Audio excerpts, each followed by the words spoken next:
Hello candidates, welcome to our lessons in poetry, and I have exclusively selected subject matter to deal with so that I can help you, or we can help each other understand poetry at length. Our first lesson, in this initial lesson, we shall be looking at how to read a poem with deeper understanding. How do you read a poem with an aim to understand better?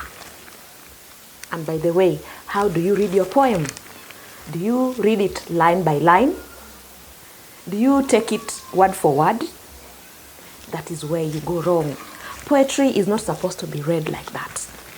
The words in the poem should not be taken literally. Neither should you read it line by line, because a line in poetry is not equivalent to a sentence. There's no punctuation like in sentences. So there's no need of you reading a poem line by line. In this lesson, I will advise accordingly. How do you read your poem? First of all, you need to understand that poetry should be read with the intention to unravel the deeper meaning that the poet has buried in poetic language. They have a license for that, and we shall be calling it poetic license. You must read your poem with that in mind. For us to read the poem better, you need to understand a few things. What is a poem? A poem is literature in verse form.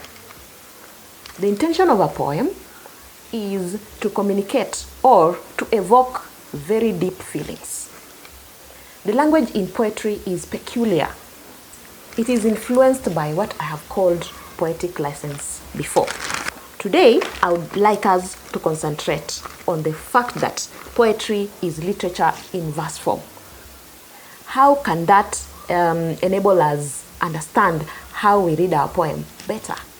How can we harvest from the fact that literature is written in verse form for us to have a better understanding of our poems? Because I know wanafunzi wengi wakishaona tu poem na wanaona hizo verses and they don't make sense out of the verses, they shut down. So, how do you read your poem? How should you read your poem? Consider how poems are written. Poems are written in verses. Then, consider also the peculiar language that poets use. That peculiar language can be identified by studying the poetic devices that the poet has used, and also what we call the poetic license. What is poetic license? That ability of a poet to contravene grammar, syntax, semantics, as long as the poem fits whatever he wanted it to fit. So a poet is at liberty to break the rules of language, the rules of grammar, in order to meet some specifications, especially to have the poem in a verse form and therefore achieve what we call rhythm. Poetry is written in verse form in order to enable rhythm. And how is rhythm achieved? Our paper 1 will tell us that we use sound patterns to achieve rhythm. Sound patterns like alliteration, rhyme, consonants, assonance, and sometimes even the equal length of lines is rhythm on its own. So rhythm is just the beat, the musicality that comes with the choice of words in a poem. So we always deal with this aspect of rhythm in paper 1 because that is performance, that is oral skills. But have you ever wondered how that struggle to achieve rhythm in the poem inhibits communication? Ushaijiuliza kwamba when the poet is busy struggling to have rhythm in the poem, it means that they even alter the choice of words, so that word yenye ilikuwa too obvious, this is the word you should have used obviously, you change to something that is close to it in order to rhyme with the other words in the line. Maybe you want to create assonance, you want to create consonants, or even alliteration. So what do? You shift from the word that you have used, that everybody else thought you would use, then you use a different word. Kidogo you tamper with the clarity in your communication because you have not used a word that is habitually used with the rest of the words that you have selected. That means that when poets write poems, what is in their mind is the beat sometimes and the musicality. But they want to communicate something and they want to evoke deep feelings in the reader. And so there's a problem balancing between rhythm and communicating with clarity. So each word in the poem is carefully selected. That's why you too, when you read the poem, you will carefully scrutinize that word. What did the poet mean? What, and under that alliteration you saw, under the rhyme you saw, what was the poet trying to say simply in layman's language? So to achieve rhythm, and we say that rhythm is connected to verses. It is the rhythm that creates the verses. It makes the verses musical, good to hear, interesting. To achieve rhythm, poets can do a number of things. Number one, they can cut out or insert some words in a line.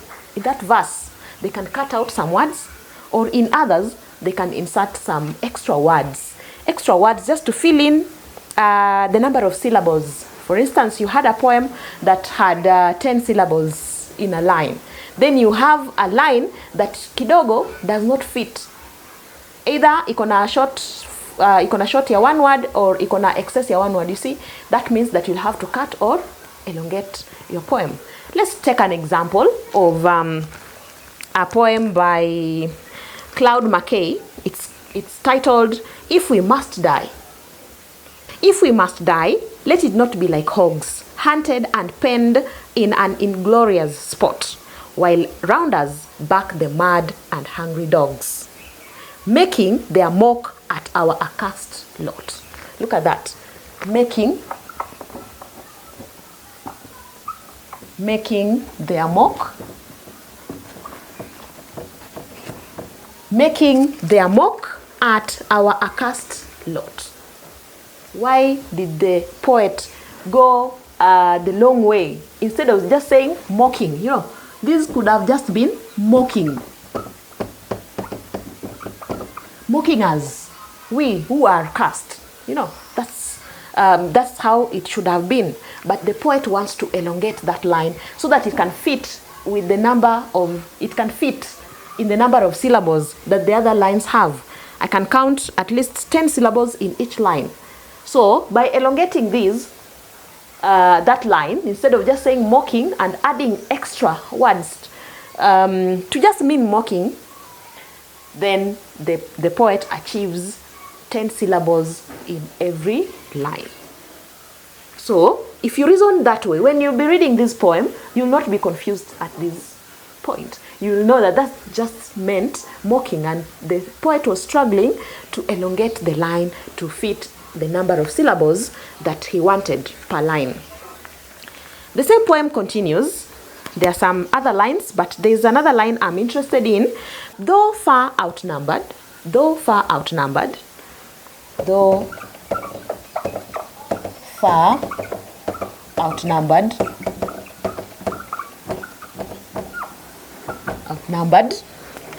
you see, though far outnumbered, that's not how we say it. We will say in simple language, in layman's, in ordinary speech, we will say, though outnumbered by far. Outnumbered by far. So, these two words have been interchanged, and then there's a by that has been omitted. And this by constitutes one syllable. So, if you remove it, then the syllables, the number of syllables in the line go back to 10. That's why the poet chose to cut out this word by to meet the number of syllables. But when you're reading the poem, understand that it is there. It is there. It is there. So that will help you. That should help you understand while you're reading the poem, so that it doesn't sound strange as it is. Then we've also said, let me move this other side, that to create rhythm, poets put words with similar sounds closer each other. You know, alliteration and assonance and even consonants rely on proximity. The words that have those sound patterns only have that style if they are close to each other. So you can find a poet narrowing down or even introducing a word that has the same sound, be it the alliteration, the consonants or assonants. They bring in a word so that the line can have that beat, the regular beat, the sound pattern.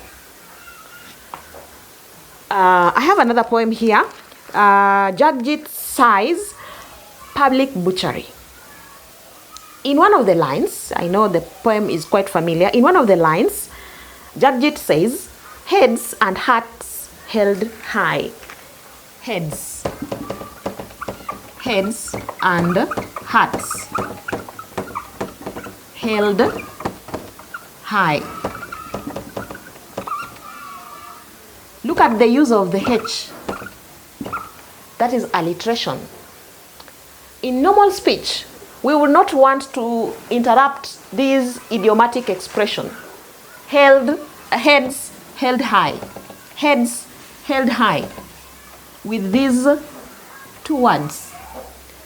But because what we are bringing in is resonates with the sound pattern that is already there, it is fine. And in that, public butchery, the hangman, when you are hanging by the rope around your neck, your heart and your head is high up there. So you see, it inaguzia kidogo, literally, what the poet is talking about. So that word was very important. It elongates the line, itoshane na zingine, and at the same time, the choice of the word depended on the sound pattern. The poet could have chosen some other body part, but chose heart. One, because it resonated with the alliteration that is in the poem, and two, because it also captures that moment ambayo nimezungumzia, when you have a rope around your neck, hanging by the rope. Then sometimes poets, to achieve rhythm, they distribute words that make a full sentence in one or more lines. Words that would have otherwise made a full sentence in ordinary speech, they are a full sentence. But unapata, they have been distributed in one or two lines. Ama unapata, two sentences zimewekwa kwa line moja. Let me give an example. If you consider Ralph Bitamazire's I Love You, My Gentle One, quite a common poem, pia, one of the lines says, my love is the butter we were smeared with. Alafu inaishia hapo. Then the next line inasema, to seal fidelity into our hearts. So you should combine, when you're reading the poem, you combine the two and say, my love is the butter we were smeared with to seal fidelity in our hearts. That is one line, that is one sentence that has arisen out of two lines. You cannot read a poem line by line. You cannot isolate a line and read it.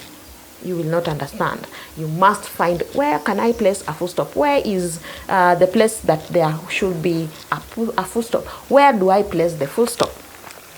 Then, in Murray Cullin's Dramas at a Wrestling Match,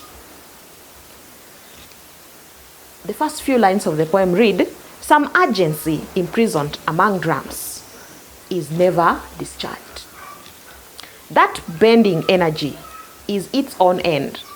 That tune is a deep confusion. So look at the arrangement. Those are three lines. The first line inasema, some urgency imprisoned among drums. That is one line. Is never discharged. That is the next line. But you can see, you can combine that into one sentence. But that second line has not ended. There's more. It says, is never discharged, semicolon, that bending energy. Look at that. The end of the previous sentence and the beginning of a new sentence in one line. Is its own end. That tune is a deep confusion. So you can see that a line begins, a sentence begins in a line and ends in the next line. Before that next line ends, a new sentence has already started and it will end also midway in the next sentence. While you are reading the poem, are you able to see that? Are you able to outline the sentences? Because it is sentences that you will understand. If you read the poem by line, you will not understand. So it will be, some agency imprisoned among drums is never discharged. That bending energy is its own end. Full stop. That tune is a deep confusion. Then lastly, just a few, I just singled out some. I came up with only 4, but there could be more. Poets, in a bid to achieve rhythm, they alter or separate words that habitually go together. We already saw that in this poem, where we said heads and hearts held high. Habitually, heads held high go together. A case that we call collocation. Collocation is what your phone uses when you're texting to suggest what you want to type next, to foretell what you want to write next. Let's consider another poem, more illustration on collocation. Consider Saroj Datta's The Dead Bird. One of the lines says, eyes bright, eyes bright, eyes bright with liquid. With liquid. I wish it fitted in with liquid. Eyes bright with liquid. Can you see the assonance? Eyes, eyes and bright. With and liquid. Eyes bright with liquid just means teary eyes. Teary eyes. That's the collocation. We know teary eyes. Watery eyes. Watery eyes. Watery eyes. Ama tears in the eyes. That is habitually how we would say it in normal speech or in ordinary language. That's how you'll say it. Tumezoea hivyo. Lakini eyes bright, the choice of the word bright came as a result of the vowel in eyes, so that we have assonance.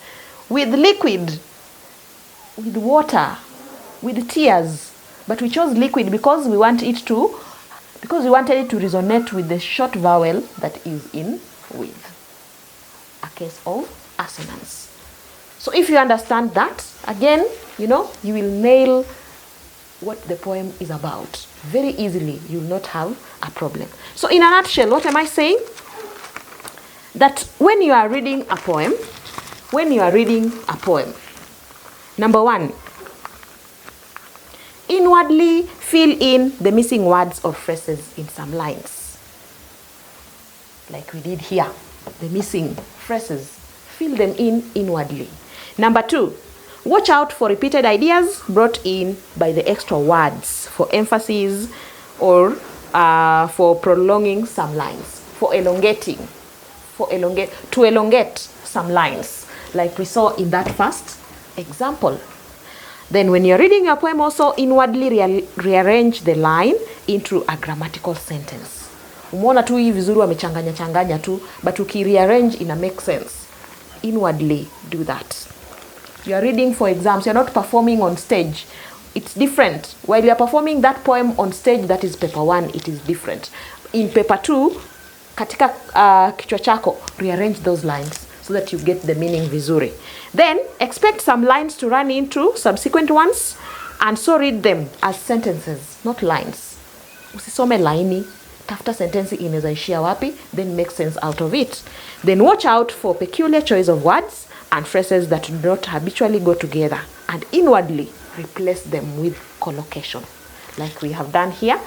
Eyes bright with liquid, surely that simply means teary eyes, watery eyes, tearful eyes, tears in the eyes. Hivyo ndo tumezoea.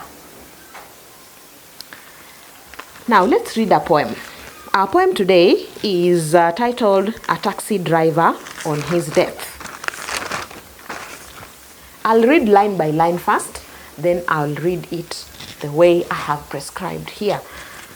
A taxi driver on his death. When with prophetic eye I peer into the future, I see that I shall perish upon this road, driving men that I do not know.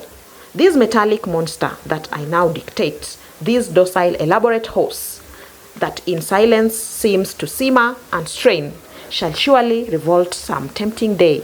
Thus I shall die, not that I care for any man's journey, nor for proprietor's gain, not yet for love, nor yet for love of my own, nor for this do I attempt the forbidden limits. For this defy the traffic man and the cold cell, risking everything for the little more. They shall say, I know who pick up my bones. Poor chap, another victim of the ruthless machine, concealing my blood under the metal. So I have read line by line. What if we were to read, if I were to read that poem differently, then it will be,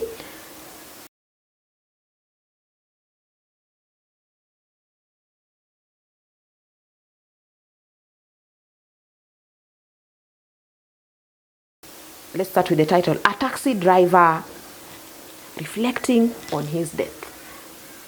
A taxi driver's thoughts on his death. That is what it is about. That is the title. It is something that is in between driver and on. There must be reflections, confessions, what does he feel his death will be like?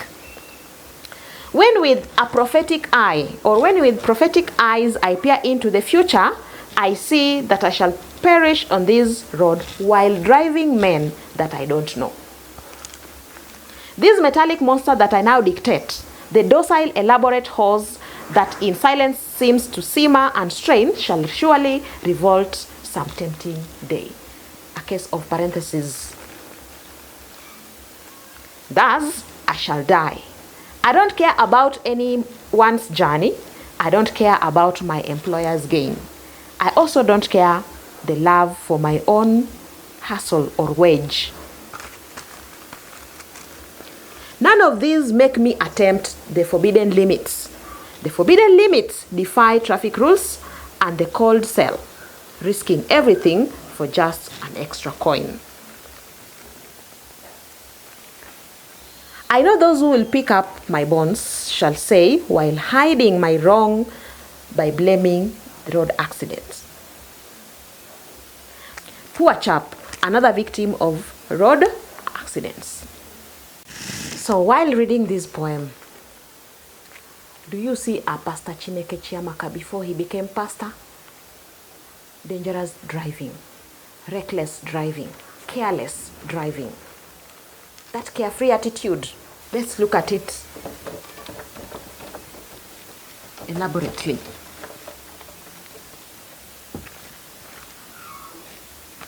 There's a careless driver. There's a careless driver who defies traffic rules. Defies traffic. Then, therefore, he overspeeds. While overspeeding, he causes an accident. While overspeeding, he causes the accident now that will kill him, a fatal one. But then another contributing factor to this accident is the fact that there's a straining vehicle. The vehicle is straining and he knows. It seems to simmer and strain. He knows. It means that he's not taking good care of the vehicle. He's pushing it beyond its capacity. So that vehicle will one day revolt. Revolt is personification to mean that it will give him away. It will refuse to work. His tricks, his antics on the road, bad ones, will refuse to work and he will cause the accident. Don't we have two causes of accidents here? We have overspeeding and we have unroadworthy vehicles by the fact that this vehicle has been pushed beyond its limits. So if that is the case, the poem is about an accident that will be caused by careless driving. So it's about careless driving, not entirely the accident, but the what will lead to that accident, fatal accident. So we can comfortably say that the poem is about careless driving, dangerous driving. The poem is about reckless driving. What does the title reveal about the subject matter? What is in the title that you could not have deciphered from the larger poem? Think about it. That will form the backbone of our next lesson. We shall look at how much the title reveals of the subject matter, so that when you are reading your poem, can the title be your eye-opener? That's what we'll embark on in our next lesson. Don't forget to send your comments in at the comment section. I'll appreciate. I am leaving you with a series of questions to attempt. If you would like me to have a look and discuss with you the questions, feel free to jump on it and text me via WhatsApp your answers, 0724094472.